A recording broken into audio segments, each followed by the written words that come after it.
What's up, everybody? This is Dominic DeAngelo of Brass Ring Media, and it is the Daily Wrestling Hotline for May 27th. That's a Tuesday, 2025. And so last night was W Raw. We saw a new faction kind of formulate a little bit more when it comes to Seth Rollins and Paul Heyman's group. Bronson Reed has been brought on into the mix and into the fold, and they're looking a little bit more like a cohesive unit. Wearing a lot of black. Seth Rollins wearing white, little difference, and made me think about a certain faction familiar with black and white, and that's the NWO. And today, it so happens to be the 29th anniversary since my favorite of all time, Mr.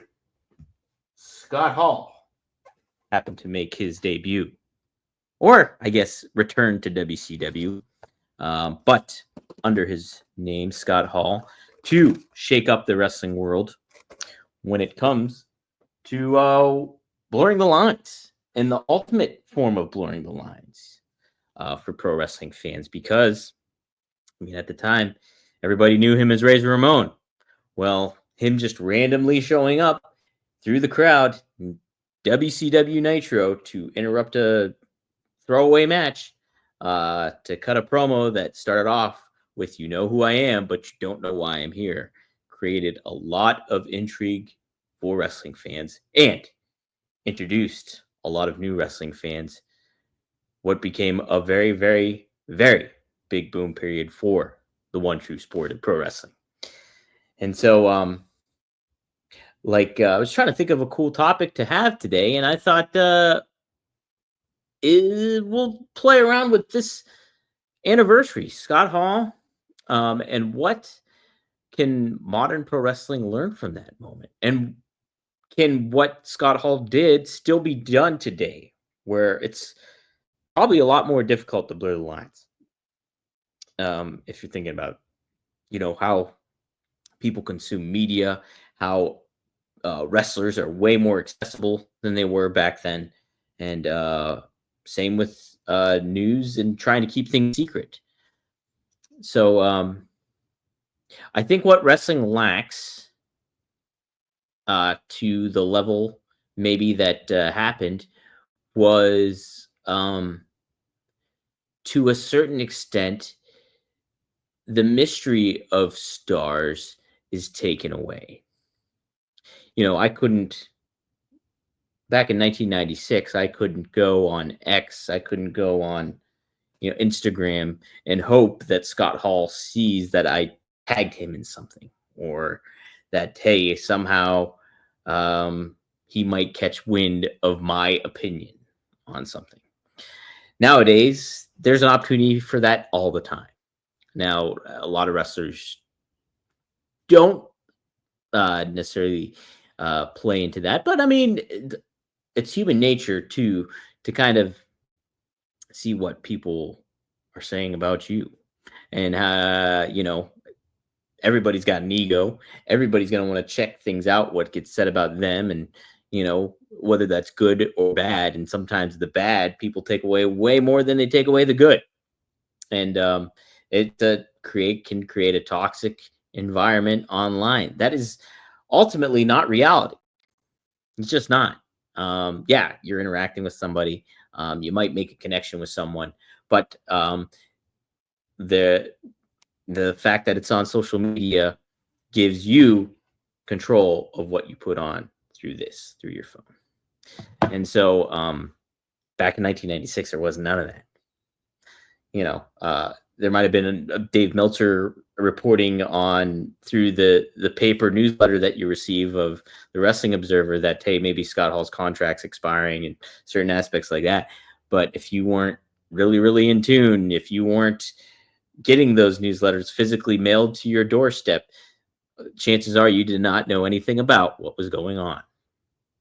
And the aspect that Razor Ramon was one of the main babyface stars for WWE at the time. And, the fact too that wrestling was kind of in a down period. Hulk Hogan, Hulkamania is long in the tooth. Hogan's still trying to keep that act going at the time. That is very stale and very uh, long ran. And so, and then WWE at the same time, they're trying to find new stars in a Bret Hart, and Vince McMahon's trying to rely on stars that will necessarily not get ticked for steroids at the time and certain aspects like that. So there are a lot of different factors coming into play where you're trying to find a hot new act that really connects with fans. And you look at the time period and what that all meant for everybody was things were getting edgier, you know, from what was being shown on television, MTV, TRL, SNL, ultimately then Jerry Springer, um, gosh, you name it, like, and what was being thrown out there to the masses at the same time too. You know, I remember seeing the Girls Gone Wild commercials and aspects like that. So there was an edginess, there was a little bit of anti-hero going around here, and so Scott Hall coming out kind of dressed like Razor Ramon with a vest and a toothpick, and at the time the accent made you feel like, what's going on here? And as I'm talking about this, it just makes me think how difficult it would be to do that in today's landscape, because while everything is much more accessible, everything is a lot more customizable, or pertaining to what your tastes are, your specific tastes are. And so if you hop on X, you're going to get different stuff that you see um, on your timeline than what I'll see on my timeline because of the algorithm. Same with YouTube, same with Facebook, same with Instagram. What you're going to consume is going to be different than what this other person is going to consume. And that is just by the nature of what the algorithms do. What you have shown your smart machine here, what your tastes are. So there's less opportunity to connect with a wider fan base, I think, a lot of the times, because everything, not only are things oversaturated, but there's so many different ways to watch, or there's so many different things to watch. If I wanted to check out, if AEW was more my style of wrestling and what they did, you know, why would I necessarily tune into WWE? Why would I do that? Or like, if I'm if I'm bigger into these younger guys that high fly and do all this stuff and less into storytelling, which I think is a smaller audience, I'm going to say that flat out. I think pro wrestling inherently is a storytelling driven business with fascinating characters to perpetuate that story, and the simple aspect of it all too, good versus evil. And so I think that's ultimately your sweet spot where you will cast a wider net of folks. But I do think it's much more difficult in this era to cast a wider net, because there's a lot of nets being casted over several different fish. I guess if you're thinking about fish with net casting. So, do I think it's plausible? Yes, I do think to an aspect it is, especially if you have the right star to do it. Right now, I don't necessarily know if there's a right star to really heat up your television product and make it seem like, wow, this is going to be a real big deal. Now, that's not to say that WWE is not hitting a stride when it comes to what they're making money wise and things like that. But I do think, aside from your CM Punks, your John Cena's, your Roman Reigns is away right now, but you do have a Cody Rhodes too. There's a lot of aspects where it's just like, oh man, they're fun to watch. I may be fans of them, but it doesn't feel like as big as a deal as um, Scott Hall showing up on WCW Nitro and what that plan is. You're not creating. There's certainly some unknowns being created when it comes to like, hey, what's this faction about, or what is going to be, how's this all going to pan out? But there's not the intrigue of like, what are these people doing here, and what is going to happen to the overall aspect of the business? Because you could think about like, oh man, if Kenny Omega showed up in WWE but was still like mixed with AEW, that would be something. Transversely, if Cody Rhodes came back to AEW and really shook things up, that could do some stuff. But it's just like, too, at the same time, yeah, I don't think there's the opportunity to have that, to have such a big momentous change.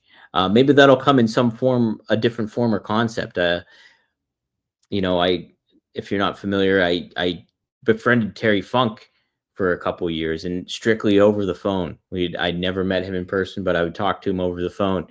And I remember him saying wrestling will probably go back to being, fans will want it to go back to being legit, like looking like a legit fight.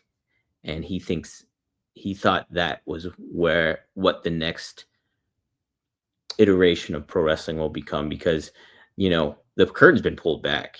And so and I just saw from Alan Cheapshot on X, he actually tweeted something that Terry Funk said to Nick Bockwinkel, was that like in 20 or something years, there's only just going to be one or two big companies. Sure enough, that's exactly what happened.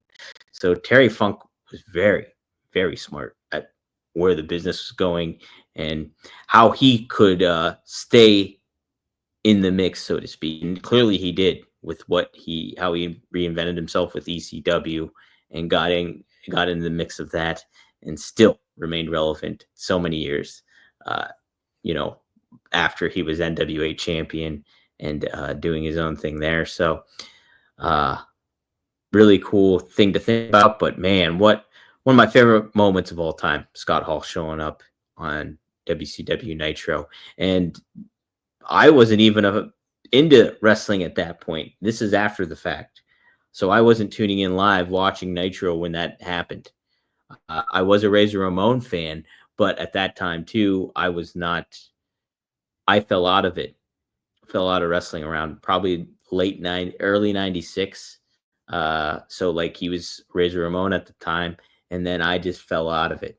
And then I remember flipping through the channels one night and seeing Razor Ramon, but not Razor Ramon anymore. He's wearing black trunks with blood on him. And, I think he's like wrestling like a squash match against maybe Blitzkrieg or something. And that's the person I always use when I tune back into Scott. And so I was like, what's going on here? And man, I got invested big time. So I had no idea that this actually took place on May 27th, 1996. But man, yeah, what a moment in time, and what a great moment for pro wrestling. Hopefully we get more of those down the line. But you'll get more of me tomorrow here on the Daily Wrestling Hotline. Be sure to sign up for the Patreon of Brass Ring Media if you haven't, patreon.com/Brass Ring Media. But also be on the lookout for a new interview I just finished up with. I spoke with LJ Cleary. And if you're not familiar with who he is, he is the fiance of Lyra Valkyria. So you happen to probably see him on the Backlash PLE as he was sitting in the crowd. And my goodness, he is not who you think he is. So there was a big online buzz of like, oh my gosh, this is who Lyra Valkyria is engaged to, being surprised because he didn't look like a menacing person whatsoever. But he's very different. He's he's got a huge backlog of wrestling. He's been wrestling since he was 13, has been in progress, has been wrestling for Pro Wrestling Noah, and has a great physique. So it's very much a Clark Kent thing. And we talk about that. We talk about a lot of stuff. So it's a 30-minute conversation. That'll be up on Brass Ring Media YouTube channel here this week. You can get excited for that. And tune into all our live stuff. Zach Haydorn and Tyler Sage, they go live on the Brass Ring Media Show. We got Ashley Mann. She does a Saturday morning show, the Kick Ash podcast. Robert as well. He tunes in for the Nocturnal Knockout. Be sure to tune in to all that stuff and plenty of content. We just welcome Magnum TA and Greg Gagne to the channel. Their podcast that I do with them, Straight Talk with the Boss, will be on this channel moving forward. So some fun content there. Plus, we got Blue Meanie, Minded the Meanie with Adam Bernard as well. So that is on here, and more interviews to come as well from me. So see you tomorrow. And hey, shout out to Scott Hall. Be sure to call 1-900-909-9900.